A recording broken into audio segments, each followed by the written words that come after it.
Welcome, welcome, welcome.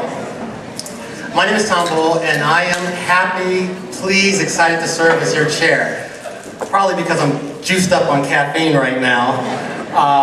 But I just want to go over a few things that's going to be happening this week. But most importantly, some of the things that's been exciting to me throughout the entire year. First of all, this is the largest case conference we've had in this district ever.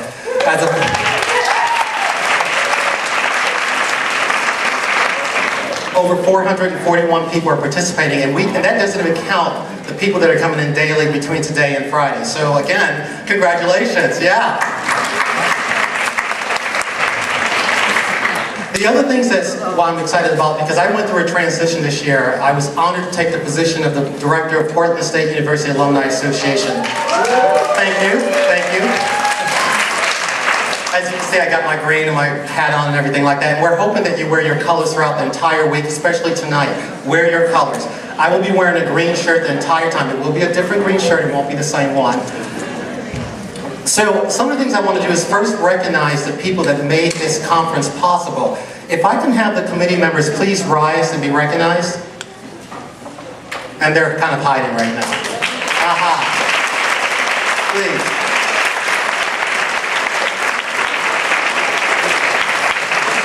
Thank you. They were also responsible for the weather we're having out there. Is this just fantastic weather or what?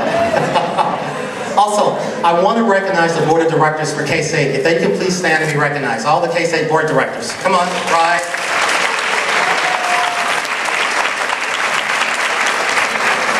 Thank you. Last but not least, I call this big case. Let's recognize DC big case. John Lippincott, president. And Brett Chambers, executive director for the Volunteer Relations. Okay, just a couple of things that's going to be happening this week, and then I'll go into some other introductions. First, as you know, we have 3 keynote speakers. Cheryl Nations, our chair, will come up in a second to talk about one of our keynotes. Tonight is the extravaganza. Again, we want you to wear your colors, wear your shirts. We want you to be proud of the schools that you're part of. We have an incredible band from Bastyr University that will be performing tonight. They are going to play some jazz music, disco music, and so forth. We have the round tables that are going on tomorrow morning. This is an opportunity for you to connect to your colleagues in a small, very specific topic kind of ways. We have happy hours tomorrow. Mark will talk a little bit about the happy hours and so forth. And last but not least, we're going to have some dinners we've recommended to you can meet with your colleagues and connect to and hopefully learn something from them. They can learn from you. So let me first introduce Holly Johnson. Holly, if you can please stand and be recognized.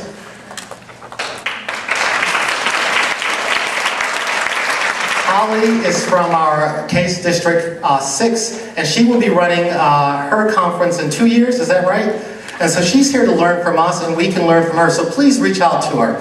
The next person, let me introduce Kelly. If Kelly can please join me on stage, and Kelly has a few things to say.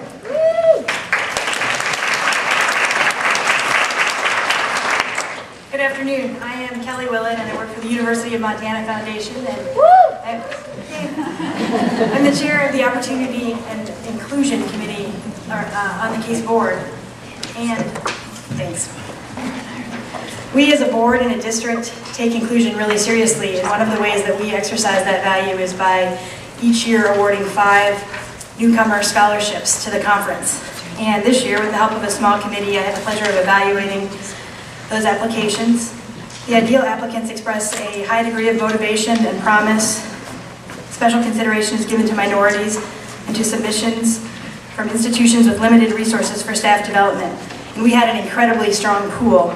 I'd like to introduce the 5 winners, invite them to stand, and then let's give them a round of applause. This year the 5 winners are Christopher Duffin from the University of the Fraser Valley, Heather Kowalski from the University of Alaska Anchorage, Jonathan Hisks from Bastyr University,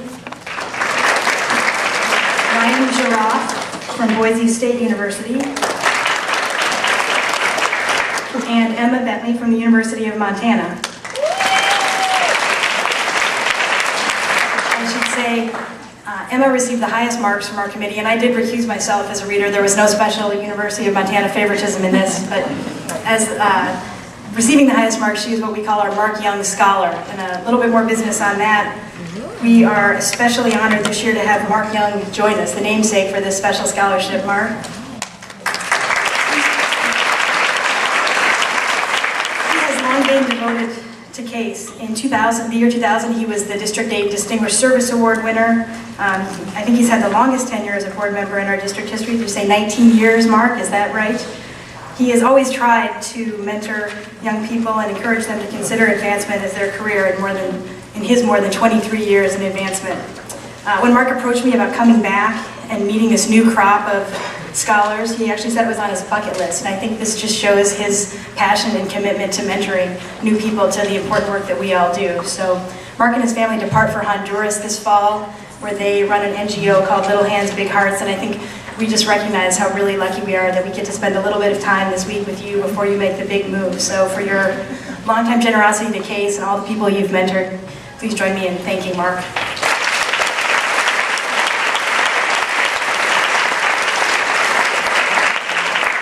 Thank you, Kelly. The next person I want to bring up is Mark Koenig of Oregon State University.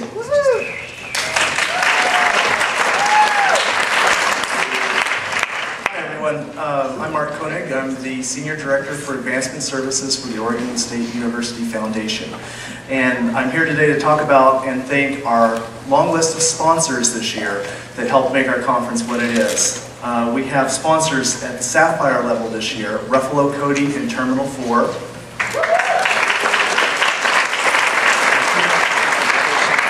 We have 4 Emerald level sponsors, Blackbaud, Denisitives, Geico, Datatel SGHE, and we also have 2 Ruby level sponsors, Campbell & Company and Life After Graduation.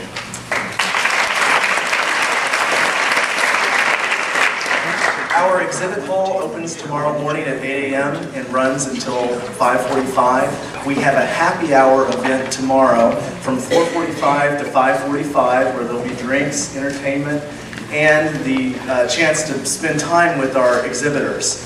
And there'll be prizes given out during that period.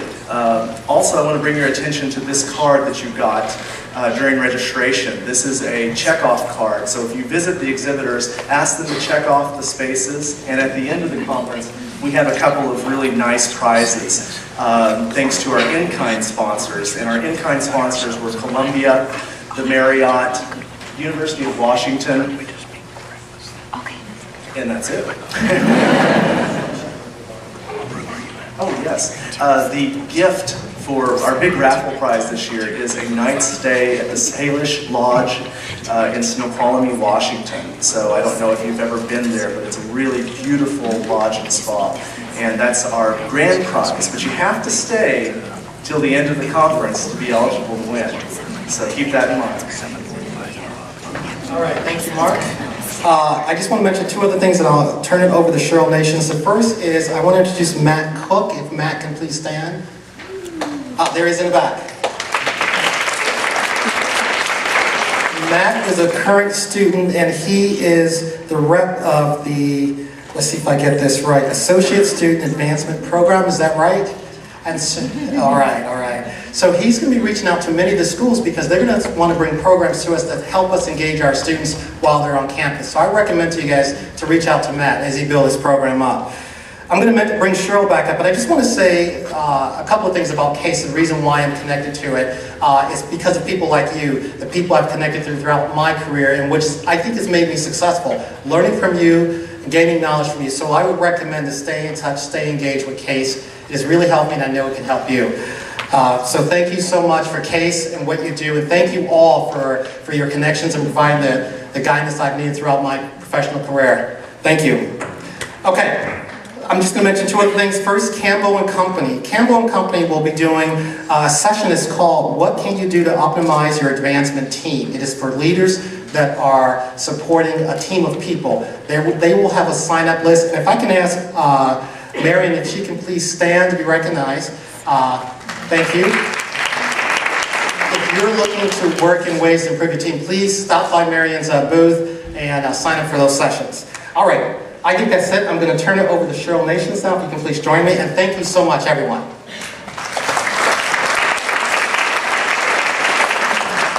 everyone. I am honored to be here at the 2013 Annual District Conference for CASE District 8 as your district chair.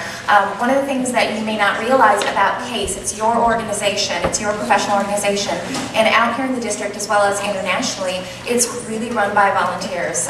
So when Tom was recognizing all of those board members, when he was recognizing all of those conference committee members, if you submitted an award that is being recognized this week, all of that happens because of the generosity and the time and the talent of the volunteers of people throughout our district, which is a very large district, who give their time. So with that, I guess two things I would love to do. I would love to acknowledge that group one more time. I really want to acknowledge Tom Bull for his leadership in making this conference what it is.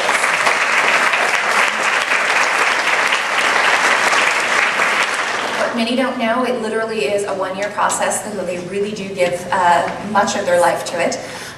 In the room, I just want to acknowledge Julie Schwartz and Jeff Wright, who have been past conference chairs as they just sit, not standing. Thanks, Jeff. Jeff chaired the Vancouver conference, Julie the Portland conference, and again, all of these activities don't happen without volunteers. So if you have an interest in becoming a part of your organization, if you wished you could see the conference happen in a different way, if you have great ideas, please, anytime you see somebody with one of these ribbons that's purple that says board member, please approach us. We would love to get you engaged. We would love to get you involved. So with that, am I ready to introduce? I think I'm ready to introduce our keynote speaker. I'm especially excited to introduce this next speaker, Nathaniel Miles. Nate is the President for Strategic Initiatives for Eli Lilly Incorporated, Vice President for Strategic Initiatives for Eli Lilly and Company. His bio is in your program book, so I'm not going to belabor that. You can read about how impressive this man is. Maybe it's because I'm from the University of Washington, but the fact that he's a Husky tends to kind of warm my heart. The fact that he gives so selflessly to not only his alma mater, but to many other organizations across this country just really inspires me.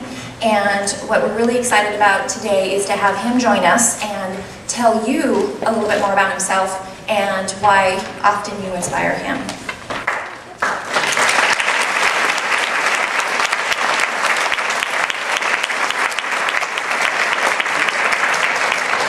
Good afternoon.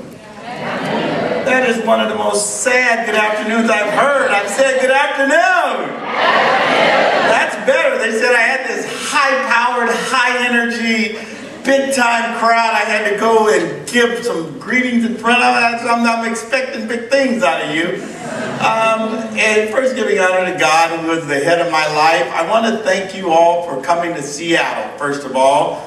And welcome you here. I'd like to say to the CASE board, I'm so excited to have the opportunity to come here and get to address you for a little bit. But more importantly, I'm just glad that it's over so Connie Kravis will stop twisting my arm and make sure that I get this thing right, because as those of us who work with her knows, if you don't get it right, I could not blow it, whatever I do today. So hopefully something that I'll say to you will be inspiring enough for you to tell Connie to take it easy on me. But seriously, the topic that they wanted to talk about today was believe, inspire, and lead. And it was given to me that, Nate, you're a leader and you do things around the country and all of that, and, talk to the group about leadership. First of all, I'm dealing with a bunch of leaders, so it was a little daunting, but then I thought about it. I said, these people are coming in from around the country and around the region to hear me talk about leadership, and what I want to talk about. First, you have to understand me a little bit, because I have a little bit of an unorthodox leadership position that I take sometimes. It gets me a little trouble sometimes, but it also has taken me quite a ways in my life. And one of the people that I look at, especially since we just had the King holiday, is Martin Luther King, because he was such a master teacher on leadership.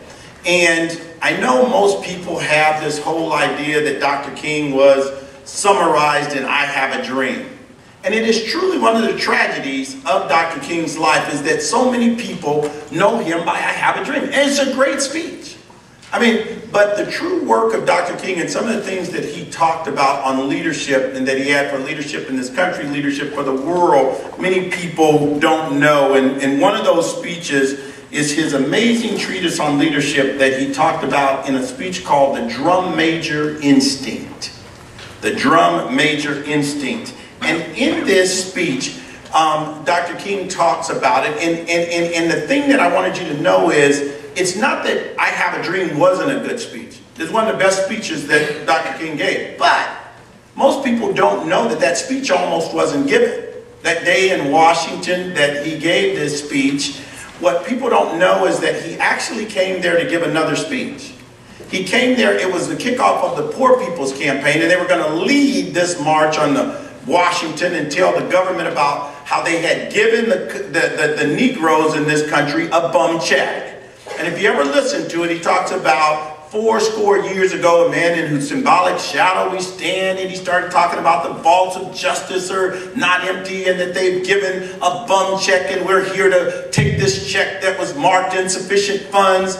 And people were kind of listening and they were kind of, it's late in the day and who is this guy? It's 4:30, big boy. Come on, kind of like today. This better be good, Nate. So Dr. King is giving this speech, but about 2 weeks earlier in Detroit, he had given the I Have a Dream speech. And this is why I say to all the guys, because on that stage today, there were only 2 women. You look at this room, it's a lot different, but back then, men were running the whole place. There were only 2 women on the stage, and one of them was performing. One of them was Mahalia Jackson, who was singing there that day. But leave it to, you only got 2 women, you got all these men up there giving all of these great speeches, and they're boring people, and they're starting to go home. And Mahalia Jackson saw the crowd start leaving. She saw the look in their eyes like, yeah, that's good, but we've heard that about 5 times. And she said, if you listen to that speech carefully, she said, Martin, tell them about the dream, Martin, because she was in Detroit a couple of weeks earlier, so she heard the I Have a Dream speech. She said, tell them about the dream, Martin. They want to hear about the dream.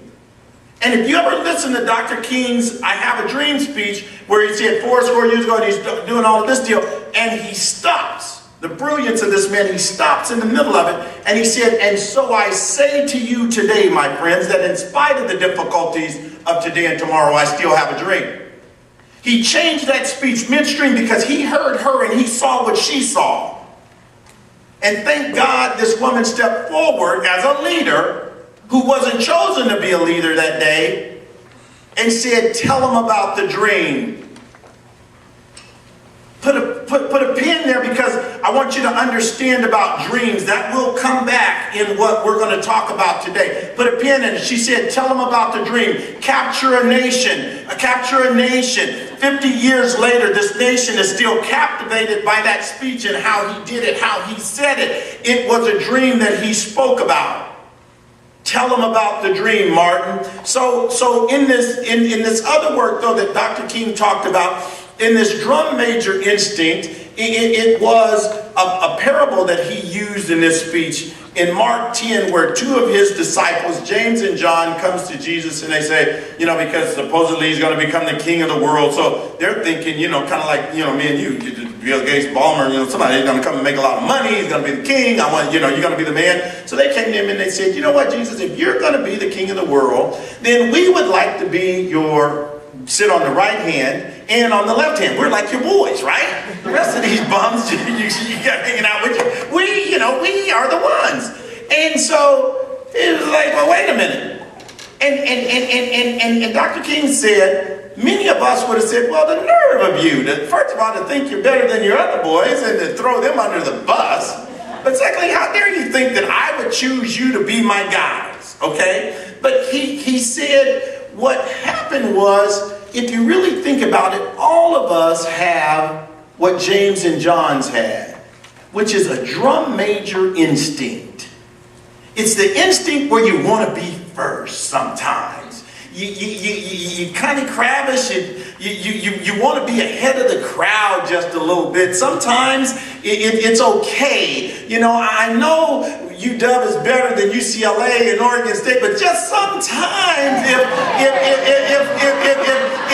SC could finish first, or if I could find a way for Portland State to take the lead, we could be out in front leading the parade. We're the drum major in this deal, right, Tom? We all want to be. He said, no matter how nice of a guy, how quiet of a person, how modest you may be, that inside of all of us there is a little bit of the drum major instinct. And so James and John decided they wanted to be the drum majors. And instead of getting mad at him, he said something that I know is inside of all of you. He said, he said, okay, you can be the leaders of all. You can be on my right hand and my left. He said, but just understand, to be the greatest of all, you must be the servant of all. To be the greatest of all, you must be the servant of all. You must be willing to serve other people. They didn't expect that because, you know, they thought he was just going to be the man. He didn't know they were going to wind up washing people's feet and taking care of the poor and doing for those who were the least of these. They thought the king and his boys sit up high and they look down low, but to be the leader of all, you had to be the servant of all. And this is where Dr. King takes over and he starts to talk about the fact that you have to be careful. It's great, Greg Lewis, that all of us have this drum major instinct. But there's something about this instinct that you have to really be able to corral, because it's a good thing. It's what you use to step forward to be a leader and to help where you see help is needed. But it has some downsides. One, it creates that jealousy that we talked about a little bit ago, where we like praise for ourselves. Oh, docs, please praise me. Just heap it on me. Just heap praise. But when you see someone else start getting praise, oh yeah, Portland State is a really good school. Well, no, they're not. It kind of makes you, well, why are you talking about Portland State so much? Does UCLA always get all of the credit? Why is Harvard enough? It's because that little jealousy, that drum major instinct has it in all of us, because I wanted to be leading the band. It sometimes breeds a kind of, as Dr. King said, a keeping up with the Joneses-ness.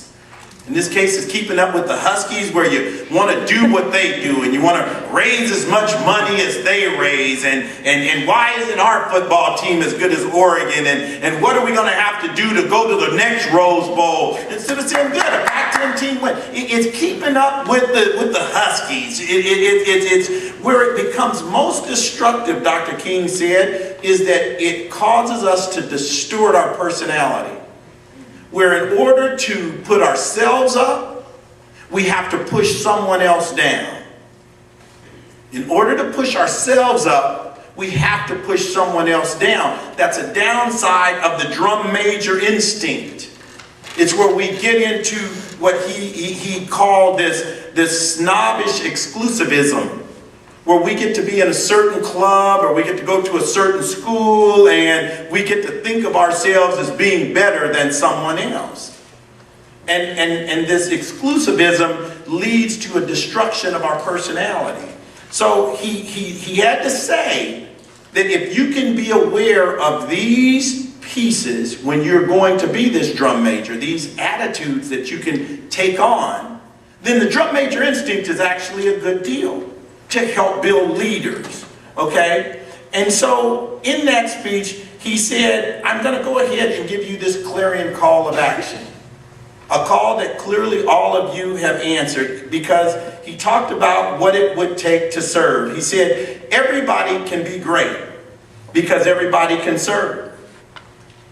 He said everybody does not have to have a college degree to serve. You don't have to make your subject and verb agree to serve. You don't have to know about Plato, Aristotle, Euripides, Aristophanes. You don't even have to know about Einstein's theory of relativity to serve. You don't have to know the second theory of thermodynamics and physics to serve. You only need a heart full of grace and a soul generated by love to be a servant. Now we hear about Dr. King, and I spent some time talking about him because, number one, it was his birthday. Number two, because he was such a leader. And he did leave such a great blueprint for leaders like yourself. But I like more talking about everyday leaders. I like talking about everyday leaders who get out and make it happen. Leaders like those who work in case, like those who work in advancement, who think all they're doing every day is going to work to fulfill a job, but not understanding why, if they sit at home, they miss it. And I'll tell you why you have that feeling. I'll tell you why, because you do a lot of what I do. And that is to sit up sometimes and to think about all of the people that you help. Have you ever really thought about the people that you help and that you've made their life different? The reason that I fight for people, I've won numerous awards and been given a whole bunch of stuff, and they say you're a good civic leader, but you don't understand. Again, I wear tailored suits today sometimes, and my socks even match without the Gur animals that Gabby puts on them. But when asked why I won this award for the homeless, they asked me why I won this award for the homeless. And I told them it's because of one of the things I do is because of a program that I started with my daughter, who started a feeding program about 10 years ago. We started off serving about 7 people. I'll never forget that day, buying lunch for about 7 people. And last Christmas with the Powell family and Gabby, we got together and we served over 350. And I'm so proud of this kid of mine because she picked this program up and she's talked to her friends, and now this is part of their community service work that they do, and it's just great to see her flourish.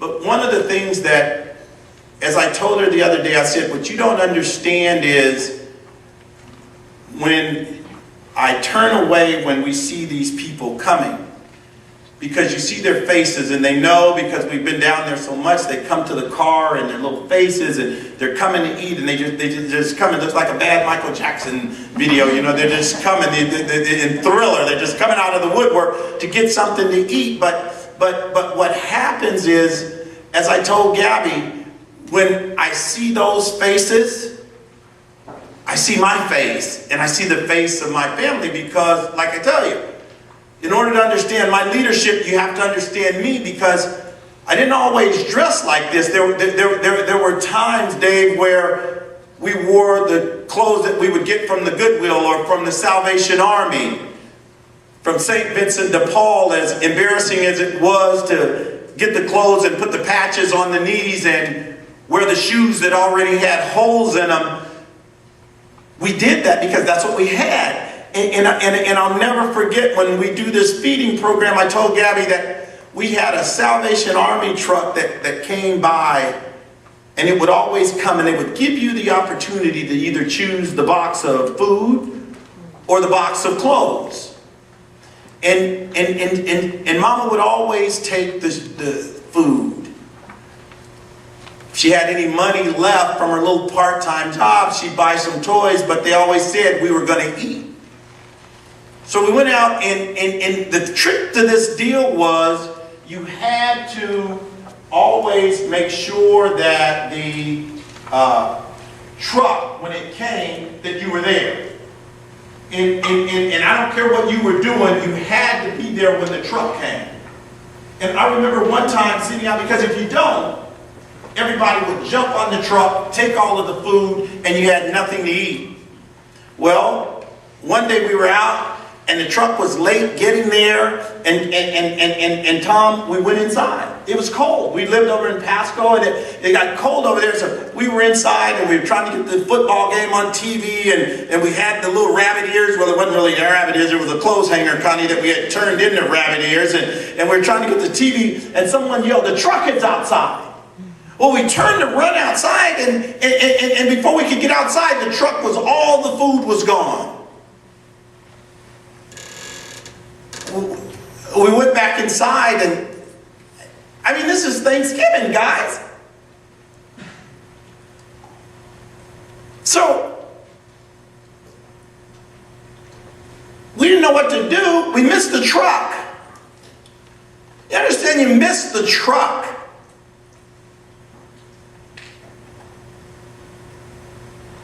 My dad went out, and I don't know what he did, to tell you the truth, because he didn't have any money. He's a big NAACP voting rights guy over in the Tri-Cities, lost his job because of some of his voter registration and activism that he had. Was blacklisted over there because he took on the unions because they weren't allowing African Americans to work in the unions over there. But he came back that day, he had a chicken, Greg. He had some salami, had a couple of cans of those red kidney beans. We didn't even like the red kidney beans. Took too long to cook, but we ate what we had because that's what he went out and worked and got that day for Thanksgiving. That was our Thanksgiving. So I told Gabby, I said, one of the reasons I always have to take off early when we're doing her feeding program is because I can't stand to see those people come. The last people who come and there's nothing left in our boxes. Because when you see their faces, I see our families' faces. Leadership, you guys. Leadership, the people that come to you every year and need financial aid, and you've given out all of the financial aid grants, and all the Pell grants are gone, and all the scholarships are gone, and all the need grants are gone, and all the work study is gone, and all of the summer jobs are gone, but they're still there, right? You've seen them. You ask me why I fight for the homeless? That's why I fight for the homeless. I've got an award from El Centro de la Raza. They said, but Nate, you're a black guy. Why would you possibly fight for migrant workers? You don't understand me. When I was living over in Pasco, there's not a fruit that I didn't pick. Cherries, apples, cutting asparagus, hoeing beets, apples, going out with the migrant workers 2, 3 o'clock in the morning. The dew was still on the ground. You're climbing a tree. I've seen these women climbing trees with a bucket on their arm, a baby on their back, wrapped in a cloth that they sell now at Nordstrom as designer. These people had the same cloth they wore to bed, the same sheet this baby was wrapped in it on their back. They're picking apples at 2 o'clock in the morning. I was out there with them. I was there when we were hoeing beets, Connie, when I couldn't keep up with the migrant workers, and the guy said he was going to fire me. I was trying to make money to help Mama and Daddy make ends meet at the house. I couldn't keep up with the migrant workers. Miss Espinoza, she didn't speak English, but she saw him telling me, you better keep up with them. She was down there, Dave. She did her 2 rows and she was going. She had a short hoe and a baby on her back. A short hoe is devastating on people's back to have to get down there. It was devastating, but Mrs. Espinoza kept up. But when she got to the head of her row, she stopped and turned around. She switched hands with the short hoe, Greg, and she came back and she helped me to finish so the guy wouldn't fire me. You asked me, Nate, why do I help migrants? I work for Miss Espinoza. I never forgot Miss Espinoza. Miss Espinoza lives in me. Those homeless people live in me. I've seen them. You work for whites, Nate. How do you, all the black people that need help, why do you help so many white people? Why do you get out there? I have to. You don't understand. When I asked my dad, I said, Daddy, I'd like to go to school. I had been doing pretty good. We got out of the projects and I thought things were going good. So I said, Dad, I really would like to go to college. Mr. Harris said, I've been doing pretty good in DECA and I might be able to get into the business school if I could go to college. My dad said, boy, just shut up. You're not going to no college. They don't do nothing but make a bunch of educated fools. Get a job like the rest of us at the plant. I didn't understand at that time, Docs, this proud black man couldn't bring himself to tell his son, I can't afford to send you to school. I don't know how much college costs, but it scares me. I don't have enough money to send you to school, so you're not going to go. But he didn't say that. He just said, it's for fools to go to college. I asked Mom, I said, Mama, can I go? She said, let me think about it. So, you know, like any good kid would, I just worried to death. Mama, can I go? Mama, can I go? Mama, can I go? One day I was over at Miss Porter's house. Mama was cleaning her house. My mom was a domestic, and she was cleaning Miss Porter's house, and I came over. She gave me her lunch because I surprised her, and I said, I'm here to help you, but I really want to know about going to school. She said, go in there and eat. So while I was eating lunch, I decided I had to go ask her again. And when I walked in this room, Mama said something. I heard her say something that usually she only says when she's really mad at me. She says, Lord, today.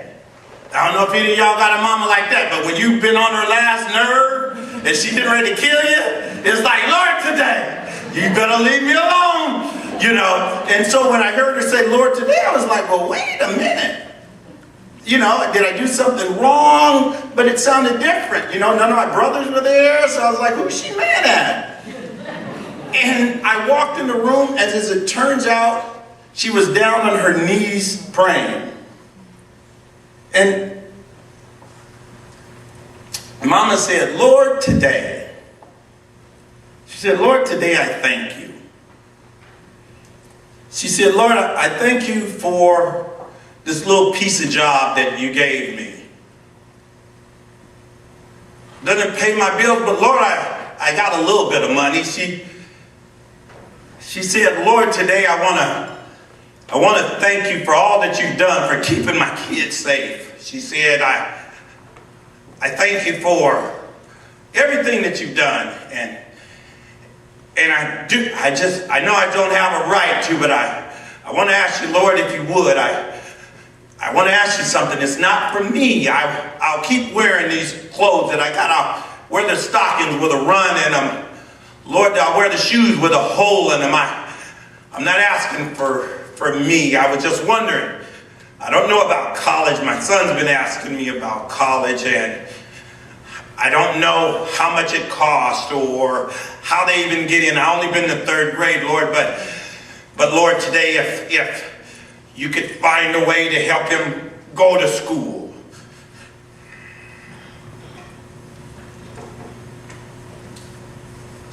If you could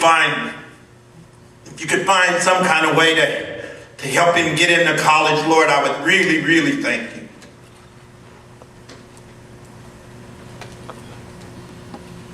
I walked back. As I was walking out of this room, I saw Miss Porter because I just backed out of the room, and so I looked over, and Miss Porter walked out of the room too. And on Monday, Miss Porter called, and I didn't say anything else to Mama about it, but Monday Miss Porter called and said she needed to see Mama right away. Mama got all nervous because she thought she was going to get fired because Monday wasn't her cleaning day. So she went over, she said, Miss Porter, did I do something wrong? Miss Porter said, Elise, she said, I just wanted to tell you that Fred and I have been talking, and we decided that if Nathaniel really wants to go to college, that we're going to help pay his way to go. Here was this white Republican woman, a 1%er. This black maid, a 99%er, figuring out how to work together to help a child.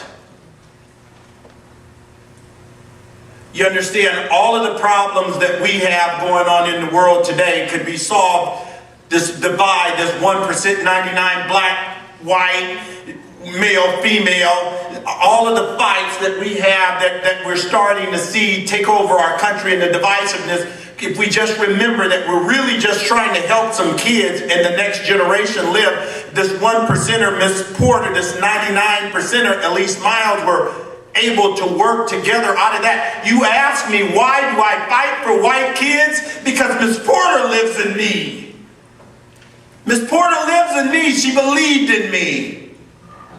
She gave Mama enough, but I want to show you something because she saw a dream. She said, that woman dreams about and prays about her son going to school. But I want to show you because Miss Porter gave her the money for my tuition to go. But let me tell you, remember earlier I said there's a dream. Remember about a dream. Martin Luther King had a dream. Remember I said, remember that about a dream. Remember I talked about the people in advancement? You had to remember that because somewhere on the other side of the mountain in Seattle, there was a group of people in advancement who didn't know Miss Porter, who didn't know Nate Miles, who didn't know Elise Miles, but they said to the Boeing Company, they said to Weyerhaeuser, they said to Simpson Timber, they said to a bunch of givers to the university, we have somebody today who, if you would just give, if you could just help us raise the money that we need, we think that we have some students who would come here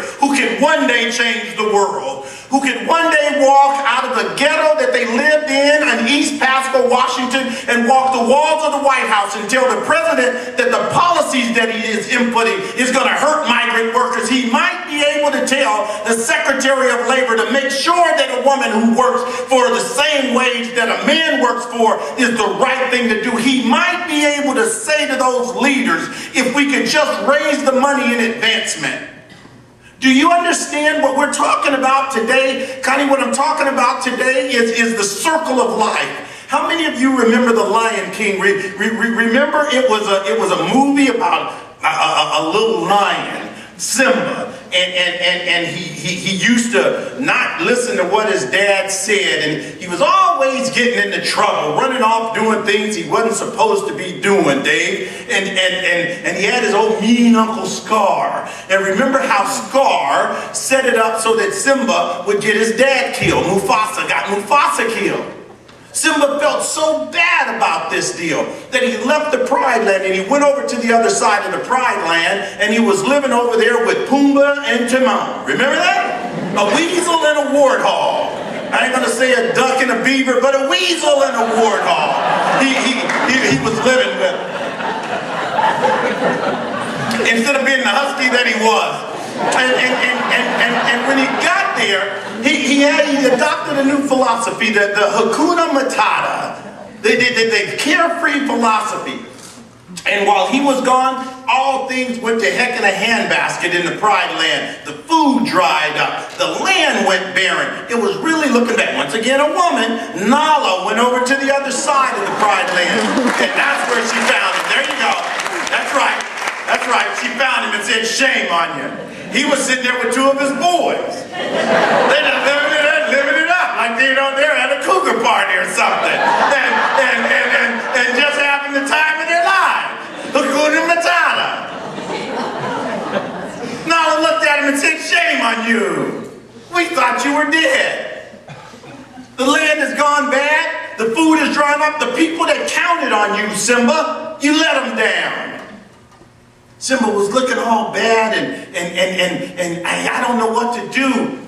She said, I don't know what you're going to do, but I'm going back and help the people. Simba that night, he wrestled with himself all night. He couldn't figure out what it was. What should he do? How could he overcome what had just happened? And he looked up and he saw his dad Mufasa looking down at him and said, Simba, my son. You come from a line of great kings. Remember that? Remember that? Told him, you used to run the Pride Lands. You need to remember who you are. He said, Dad, but I can't go back. I've embarrassed myself. I've done some things that I shouldn't have done. I didn't raise as much money in grants, and my scholarship money is down, and the endowments that we used to raise were down, and I don't know how I can talk to the Vice President of Advancement, to the Provost, to the President, because we didn't get the money that we thought we were going to be able to get. And he said, remember who you are.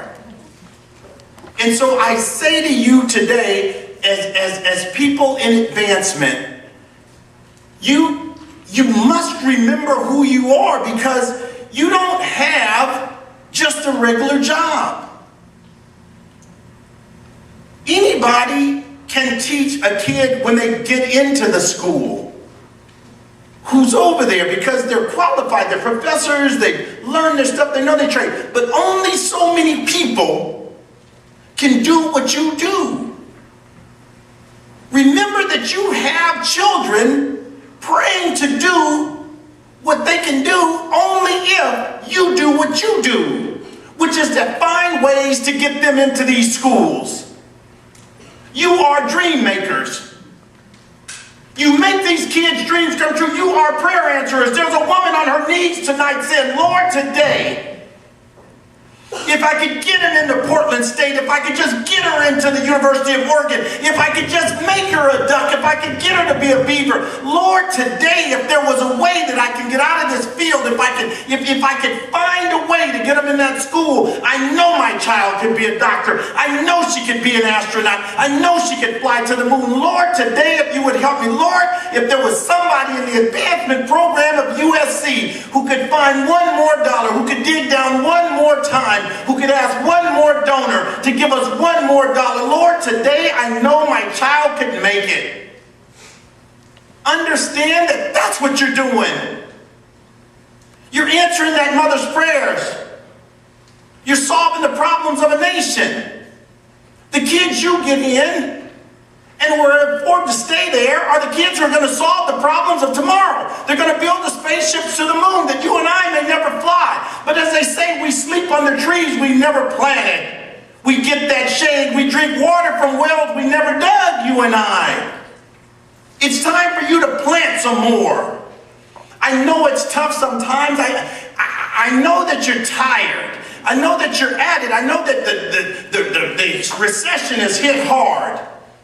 But I want you to know one other thing. I want you to know that there was a story that I heard one time about a herd of elephants over in the Serengeti. And these elephants were going through the jungle, some big elephants. And they came to a river. That day they crossed that river. Wasn't a problem for them. 24, 25,000 pounds. It wasn't a problem for them. The river was fast and it was flowing, but it wasn't a problem for them. See, they were able to cross it, docs. They were some big elephants. But when they got to the other side, somebody yelled from the back, Sister Leader, Brother Leader, look behind us. And when the elephants looked back, on the other side were the baby elephants, 500-600-pound elephants who were stuck. The river was deep. The rocks were unsteady. It was flowing fast. All of a sudden, the leader of the herd, she knew if those baby elephants didn't get across, if they crossed, but the little elephants didn't, that herd was going to die out because that was the future of the herd on the other side. So that leader of that herd said to the big elephants, all you big elephants, I need you back in the water. I need you to get back in that water one more time. They got down side by side and shoulder to shoulder, made a bridge so the little kids could run across their back to get to the other side. And so I'm saying to you in Oregon State, you need to get back in the water. I know it's tough, the number they're given, the recession has cut off the funds, but you got to get back in the water. One more letter to the Oregon State Beavers, one more letter to the Alumni Association at the UW, one more letter to Portland State donors. Get back in the water, you guys. You got a bunch of baby elephants on the other side. I'm telling you, get back in the water. You're tired, get back in the water. Get back in the water. Get back in the water. Thank you so much for having me here today as your speaker. Get back in the water and do what you do.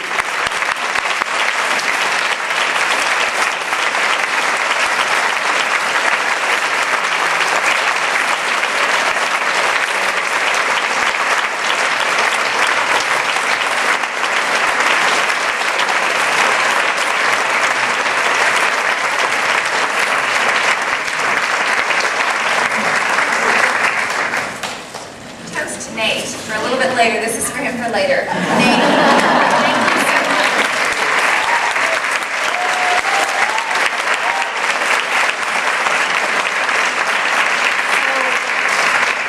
So, hopefully today Nate inspired you. I think what we wanted to do today is just get you remembering why you're here. You're an advancement professional. You're here at this conference to learn, to become better at what you do, to stay in the water.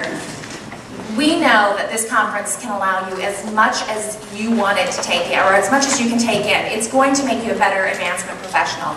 So please, please take advantage. It's people like Nate that you're helping in the end. Everything that you do, regardless of what role you play at your university, you are helping people like Nate achieve your dreams. Thank you, Nate.